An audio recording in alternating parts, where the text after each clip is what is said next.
முருகா.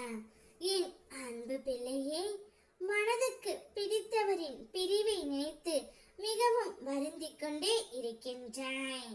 கவலைப்படாதே பிள்ளையே, அவரே உன்னை தேடி வரும் நேரம் வந்துவிட்டது. நிச்சயம் உன்னுடைய வீட்டு வாசலில் வந்து உனக்காக காத்து இருப்பார்.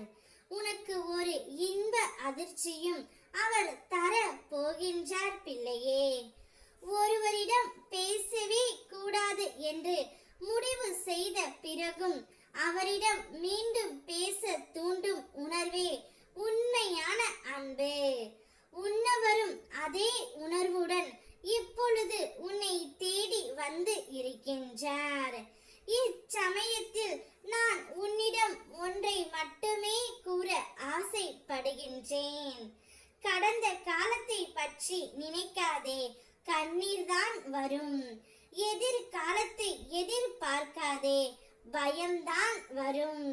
இந்த நிமிடம், இந்த நொடிதான் உண்மை. அதை அனுபவி. நல்லதே நினை, நல்லதே நடக்கும் பிள்ளையே. நிரந்தரம் இல்லாத இவ்வுலகத்தில் சுய நலம் இல்லாத மனிதர்களிடத்தில் நீ ஒன்றை மட்டும் புரிந்து கொள்ள வேண்டும். இங்கு எதுவும் நிரந்தரம் இல்லை என்பது தான். ஒரு துளி அன்பை கொடுத்துவிட்டு பல துளி கண்ணீர்களை பரிசாக கேட்கும் மனிதர்களின் மத்தியில் தான் நீ இப்பொழுது வாழ்ந்து கொண்டு இருக்கின்றாய். சில உறவுகள் உன்னிடம் ஏதேனும் தேவைப்பட்டால் மட்டுமே வருவார்கள். அப்படிப்பட்ட உறவுகளை நீ உன்னிடமிருந்து தள்ளி வை. எல்லோரும் மீதும் அன்பு காட்டலாம், தவறு இல்லை. ஆனால் அடிமையாக கூடாது. பொய்யான உறவுகள் மத்தியில் பொய்யான வாழ்க்கையை வாழ்வதை விட தனிமை ஒன்றும் கொடியது அல்ல பிள்ளையே. விட்டு சென்ற உறவுகளை நினைத்து வருத்தப்பட்டு கொண்டு இருக்காதே.